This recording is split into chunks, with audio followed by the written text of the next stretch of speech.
तुम्ही ज्यांना आम्ही सांगून त्याच्यात आमचाही चूक आहे. आम्हाला वाटलं होतं नवा चेहरा आहे, काहीतरी उत्साहाने एक जोश असेल, सळसळतं रक्त आहे, काहीतरी जिद्द असेल काम करण्याची आणि त्या पद्धतीने ते करून दाखवतील. परंतु काम तर भलतंच केलं.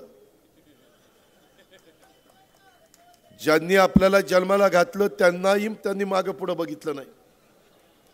हे असला पठ्ठ्या निघाला. आता काय करावं, आम्ही काय त्याच्यात पोटात शिरायचं होतं. ही पुढं काय करेल, कसं करेल. आता धनंजयनी त्याच्याबद्दल काय सांगायचं ते सांगितलं. मित्रांनो, आज मला सांगावं, मला काही माझ्या सहकारी मित्रांनी सांगितलं की इथं अमृत अटल योजनेचं काम पूर्ण झालेलं आहे, परंतु वीज बिल 36 कोटी थकबाकी आहे. त्यामुळं माजलगाव आणि बिंदुसारा धरण भरलीत, पण माझ्या बीडच्या जनतेला किती दिवसांनी पाणी मिळतंय? आज 15 दिवसांनी 8 दिवसांनी त्या ठिकाणी पाणी मिळतंय. ही अवस्था काही भागामध्ये 8 दिवसाला आणि हद्दवाढ झालेल्या भागात 15-15, 20-20 दिवसाला पाणी. कसं जनतेने सहन करायचं? लोकप्रतिनिधी काय करतात? त्याच्या संदर्भामध्ये आवाज उठवण्याचं काम का नाही झालं?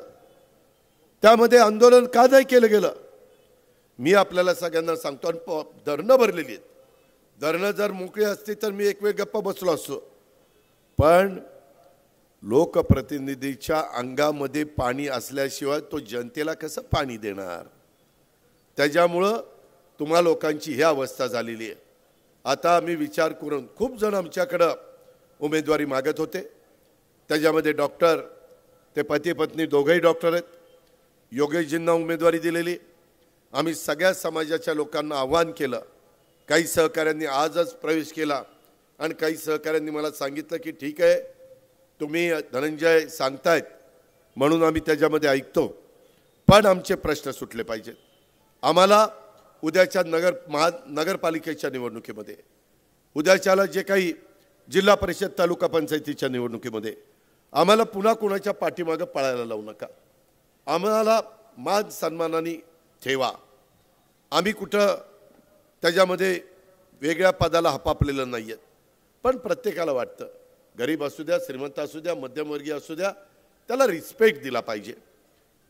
स्वर्गीय यशवंतराव चव्हाण साहेबांनी सुसंस्कृत महाराष्ट्राची जी काही परंपरा जोपासली आणि लोकांचा आदर कसा केला पाहिजे, विरोधकांशी कसं बोललं पाहिजे, पातळी कशी घसरून दिली नाही पाहिजे, वाचाळवीरांना कसा लगाम घातला पाहिजे, ह्या सगळ्या गोष्टी त्यांनी आपल्याला शिकवल्या.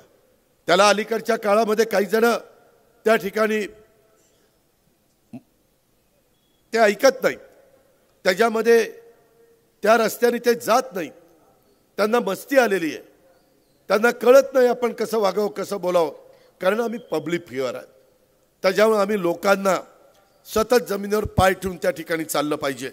मी आपल्याला सगळ्यांना सांगेन की एकंदरीत ह्या सगळ्याच्या बाबतीमध्ये आम्ही उद्याचं आचारसंहिता संपल्यानंतर लक्ष घालून अशा बंद पडलेल्या योजना आपल्याला चालवता येतात. मी इथं पालकमंत्री आहे, योगेशजी आहेत, बाळासाहेब आहेत, राजेश्वर आहे, इतर अनेक माझे सहकारी आहेत. आता आम्ही नवीन सिस्टीम आणलेली आहे. लोकांना पाण्याची पट्टी विजेच्या बिलामुळे जास्त येते. आता बरेचशा पाण्याच्या स्कीम, पिण्याच्या पाण्याच्या आम्ही सोलर पॅनलवर घेतलेल्या आहेत. सूर्यप्रकाशावर त्याच्यातनं आम्ही वीज तयार करतो. ती वीज त्याच्यामध्ये वापरतो इलेक्ट्रिक पंपाला, मोटारीला, आणि त्याच्यातनं योजना चालू करतो. आत्ता महाराष्ट्र सरकारने ह्या उपसा सिंचन योजना शेतकऱ्यांच्या मालकीच्या, त्याच्यामध्ये पहिल्या टप्प्यात आम्ही जनाई, सिरसाई, पुरंदर, त्या सिद्धिकडं लाकडी लिंबोडी, आणि त्याच्यानंतर टेंबू, ताकारी, म्हैसाळ, विष्णुपुरी, जे काटापूर, उरबोडी, अशा प्रकारच्या योजना आपण त्याच्यामध्ये घेतोय. हे शक्य आहे. आता तर नवीन योजना आम्ही पिण्याच्या पाण्याच्या घेतोय.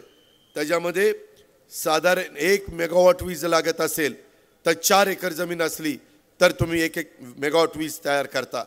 त्यामुळं तुमच्या योजनेचं जी थकबाकी आहे ती त्याच्यातनं वाचणार आहे. ह्याच्यात वन टाईम सेटलमेंट करण्याच्या करता आचारसंहिता संपल्यानंतर आपण मार्ग काढू.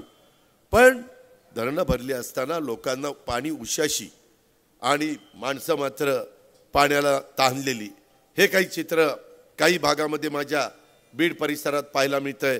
मी योगेशजींना बरोबर घेईन, बाकीच्या माझ्या सहकाऱ्यांना बरोबर घेईन आणि तुम्हाला व्यवस्थितपणे कसं पाणी मिळेल ह्याबद्दलचा शब्द देखील आजच्या मीटिंगच्या निमित्तानं अजित पवार तुम्हाला त्या ठिकाणी देतोय.